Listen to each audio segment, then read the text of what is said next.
पंजाब में तबाही मचाते हुए सैलाबी रेले सिंध में दाखिल। हेड पंचनद पर बहाव बढ़कर 4,75,000 क्यूसिक हो गया। गुड्डू बैराज पर 4,43,000 और सखर बैराज पर पानी की आमद 3,85,000 क्यूसिक रिकॉर्ड। पानी का लेवल कम करने के लिए बैराज के तमाम गेट खोल दिए गए।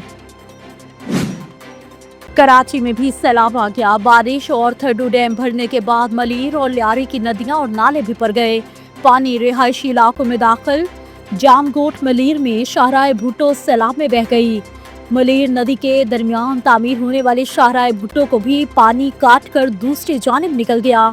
तर्जुमान वज़ीर आला सिंध का कहना है हुकूमत ने M9 की बीच की दीवार तोड़कर पानी को रास्ता देने का फैसला किया। इसराइल ने कतर को भी ना बख्शा। फजाई हमले करते हुए हमास की मरकजी क़यादत को निशाना बना डाला। हमास रहनुमा खलील हया के बेटे समेत 6 अफराद शहीद। हमास ज़राए के मुताबिक फजाई हमले के वक्त इजलास में हमास रहनुमा गजा जंग बंदी के हवाले से अमरीकी सदर की तजवीज़ पर गौर कर रहे थे। कतर में हमले के बाद वज़ीर आज़म का अमीर कतर को फ़ोन। दोहा में इसराइली बमबारी की शदीद मज़म्मत। शहबाज शरीफ ने कहा इसराइली हमला कतर की खुदमुख्तारी और सालमियत की खुली खिलाफ वर्जी है। पाकिस्तान इसराइली जारहियत के खिलाफ कतर के साथ चट्टान की तरह खड़ा है।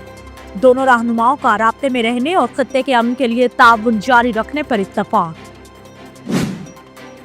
नेपाल में मुजाहिरीन की वज़ीर तवानाई के घर में तोड़ फोड़। तिजोरी से पैसे निकाल कर लुटा दिए। वीडियो सोशल मीडिया पर वायरल। वज़ीर आज़म के इस्तीफे और सोशल मीडिया प्लेटफॉर्म्स पर पाबंदी उठाने के बावजूद एहतजाज थमने का नाम नहीं ले रहा। मुजाहिरीन का करप्शन के खिलाफ कार्रवाई का मुतालिबा। नेपाल के मुस्ताफी वज़ीर आज़म हेलीकॉप्टर के जरिए मुल्क से फरार। KP शर्मा ओली के फरार की वीडियो मंजिल आम पर आ गई। नेपाली फौज ने वज़रा को हेलीकॉप्टर्स के जरिए उनके घरों से निकालकर फौजी बैरकों में मुंतकिल कर दिया। खैबर पख्तूनख्वा में 8,000 से ज्यादा फितनातुल खारिज के दहशतगर्दों की मौजूदगी का इंकशाफ। सरकारी हुक्म के मुताबिक दहशतगर्द आम आबादी में पनाह लेकर फोर्सेस पर हमले करते हैं। फितनाल खारिज गैर मारूफ रास्तों के जरिए अफगानिस्तान से पाकिस्तान आए हैं। मलेशिया में मुनाकिदा स्क्रैबल टूर्नामेंट में पाकिस्तानी खिलाड़ियों की शानदार कारकर्दगी। तमाम ट्रॉफीज जीत ली। 3 रोज़ा इवेंट में 9 ममालिक के 80 खिलाड़ियों ने शिरकत की।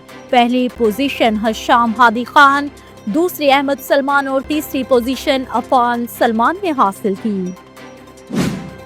पाकिस्तान के उमर खालिद ने अमेरिका में होने वाले गोल्फ टूर्नामेंट जीत लिया। पाकिस्तानी एमेच्योर प्लेयर ने अमेरिकी प्रोफेशनल प्लेयर ज़ेक विलियम्स को 1 स्ट्रोक से शिकस्त दी। UAE में एशिया कप की रानाइयां जारी। अफगानिस्तान ने पहले मैच में हांगकांग को 94 रन से शिकस्त देकर इवेंट का शानदार आगाज कर दिया।